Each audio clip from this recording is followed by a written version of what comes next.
सिर्फ डेरिवेशन के कारण आपका फिजिक्स खराब हो जाए, ऐसा मैं होने नहीं दूंगा। जी हाँ, आप हमारे चैनल को सब्सक्राइब कर लीजिए। क्लास 12th फिजिक्स के सारे डेरिवेशन जितने इम्पॉर्टेंट हैं बोर्ड एग्जाम के लिए, वो सब आपको हमारे चैनल के प्लेलिस्ट में भी मिल जाएंगे।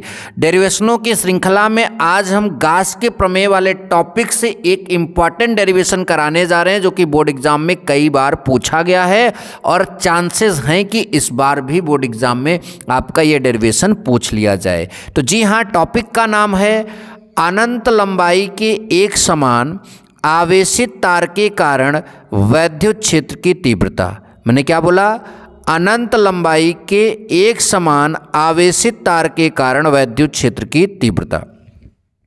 इसके लिए, इस डेरिवेशन के लिए सबसे पहले मैं आपको एक चित्र बना यहाँ पर बना हुआ है, इसको दिखाता हूँ और इसके बारे में थोड़ा सा समझाता हूँ।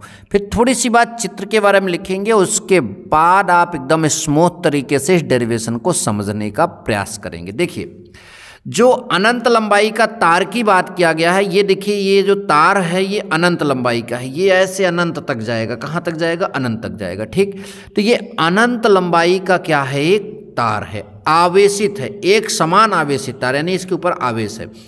अब इसके कारण, जैसे ये एक पेन है तो इसके कारण मतलब जैसे ये आपका एक पेन मैंने यहाँ पर दिखाया था, इसके चारों तरफ जो है आवेश का चारों तरफ यहाँ पर हमें क्या निकालना पड़ेगा? वैद्युत क्षेत्र की तीव्रता। तो कितनी होगी वैद्युत क्षेत्र की तीव्रता, ये हमें यहाँ पर जो है कैलकुलेट करके दिखानी है। अच्छा, तो अब ये आपका अनंत लंबाई का तार हो गया। और अब जब भी इस तरह से हम यहाँ पर मतलब कि इसका डेरिवेशन करेंगे तो इसके चारों तरफ एक पृष्ठ की कल्पना करेंगे। इसके चारों तरफ जो पृष्ठ बनेगा वो बेलन बनेगा, जैसे कि यहाँ पर इसके चारों तरफ एक बेलन का पृष्ठ बनाया गया। ठीक, बेलनाकार। और उस बेलनाकार मतलब कि जो बेलन बनेगा उसकी लंबाई कितनी मान ली गई है? एल लंबाई। कितनी मान ली गई है? एल लंबाई। अब देखिए, तो इस बेलनाकार मतलब कि पृष्ठ जो है इस पे तीन मतलब कि यहाँ पर इसके दो पृष्ठ जो हम यहाँ पर देखेंगे। एक इसका ये वक्र वाला पृष्ठ इस तरह से जो है आ रहा है, और एक इसका ये जो है आपका वृत्ताकार पृष्ठ। तो हम इन्हीं दोनों जगहों से पृष्ठ से निकलने वाले फ्लक्स को देखेंगे और इन दोनों फ्लक्सों को मतलब जोड़ देंगे तो हमारा इस बेलन से निकलने वाला कुल फ्लक्स मिल जाएगा। और बेलन से निकलने वाला कुल फ्लक्स जो है आपका तार के कारण फ्लक्स है, और फ्लक्स से हम इसको कन्वर्ट कर देंगे गास के प्रमेय में, और गास के प्रमेय से आपको मिल जाएगा क्या? वैद्युत क्षेत्र की तीव्रता। तो चलिए अब स्टार्ट करते हैं। तो यहाँ पर जो है ये इस बिंदु से जो फ्लक्स निकलेगा उसके लिए हमने यहाँ पर बनाया, तो इस पर जो क्षेत्रफल सदिश होगा इस पृष्ठ के लंबवत ऐसे रहेगा, और वैद्युत क्षेत्र की तीव्रता यहाँ, यानी इस पॉइंट पर क्षेत्रफल सदिश और वैद्युत क्षेत्र की तीव्रता के बीच का कोण कितना होगा? 90 डिग्री। इस पॉइंट पर क्षेत्रफल सदिश भी इधर रहेगा, वैद्युत क्षेत्र की तीव्रता भी इधर रहेगी, क्योंकि धनावेश से दूर ही होती है वैद्युत क्षेत्र की तीव्रता। तो ये आपका हो जाएगा। और ये पूरा गाउसियन पृष्ठ था। चित्र के बारे में थोड़ा सा लिखेंगे। क्या लिखेंगे? ध्यान से देखिए। माना अनंत लंबाई का एक समान आवेशित तार है। माना अनंत लंबाई का एक समान आवेशित तार है, दिखाया भी गया है, जिसका रेखीय आवेश घनत्व लैम्डा है। तार के चारों एक एल लंबाई का बेलनाकार गासीय पृष्ठ खींचा गया है। तार से आर दूरी पर कोई बिंदु P है। यहाँ से आर दूरी पर, ये स्मॉल आर दूरी पर एक बिंदु P है।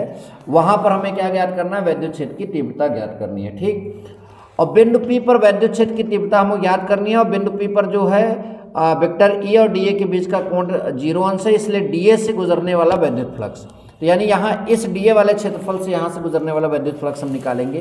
तो क्या छोटा सा क्षेत्रफल है, छोटे क्षेत्रफल से छोटा सा फ्लक्स निकलेगा, d फाई E।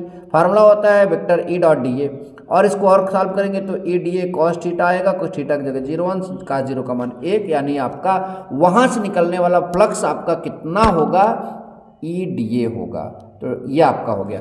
और यहाँ से कोई फ्लक्स पास इसलिए नहीं होगा क्योंकि यहाँ पर जो है कोण दोनों मतलब कि इन दोनों के बीच का कितना है? 90 डिग्री। और 90 डिग्री का एंगल होने के कारण जो है cos 90 का मान 0 हो जाएगा, और यहाँ से फ्लक्स जो निकलेगा 0 माना जाएगा।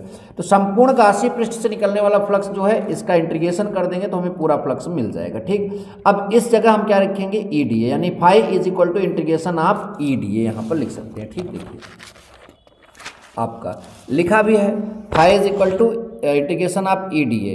तो फाई इज इक्वल E एक समान वैद्युत क्षेत्र की तीव्रता है तो बाहर हो जाएगा, और इंटीग्रेशन ऑफ dA। अब चूंकि आपका ये इंटीग्रेशन ऑफ dA पूरे पृष्ठ का क्षेत्रफल है, और बेलन का पृष्ठ उसका वक्र पृष्ठ होता है 2 पाई RL, बेलन का वक्र पृष्ठ हो जाएगा। तो इसलिए phi E is equal to E की जगह ई, इसकी जगह आपने ये रख दिया। गास की प्रमेय कहती है phi E is equal to Q by epsilon zero, आप सभी को मालूम है। तो ये भी फाई ई, ये भी फाई ई, तो समीकरण 3 और 4 से चलेंगे तो इतना बराबर ये हो जाएगा। तो E is equal to 2 pi R L is equal to Q by E epsilon zero, तो ये आपका नीचे चला जाएगा। तो E is equal to Q बटा 2 pi epsilon zero R L आपका यहाँ पर हो जाएगा। और चूंकि क्यू इंटू लेमडा एल आपका होता है आप सभी को मालूम है, इसलिए ई इज इक्वल टू जहाँ क्यू है लेमडा एल रख देंगे तो एल से एल कैंसिल हो जाएगा। फाइनली हमें फार्मूला मिलेगा E is equal to lambda बटा 2 pi epsilon zero R, E is equal to lambda बटा 2 पाई एप्सिलॉन जीरो आर। तो इस तरह से ये डेरिवेशन मैंने आप सभी को यहाँ पर करके दिखाया। आप चाहें तो इसका स्क्रीनशॉट ले लीजिए। सबसे पहले आप क्या करिए, इसका इतना स्क्रीनशॉट ले लीजिए चित्र वाला, फिर इतना जो लिखा है ये वाला स्क्रीनशॉट ले लीजिए, फिर ये नीचे का इतना ही का स्क्रीनशॉट ले लीजिए। उसके बाद जब इस पार्ट में आप आते हो दूसरे पेज में, तो समीकरण 1, 3 और 4 जहाँ तक बना यहाँ तक का स्क्रीनशॉट ले लीजिए और फिर फाइनली आप इतना का स्क्रीनशॉट ले लीजिए, आपका डेरिवेशन डन हो जाएगा। मिलेंगे नेक्स्ट वीडियो में। Thank you so much. जय हिंद, वंदे मातरम।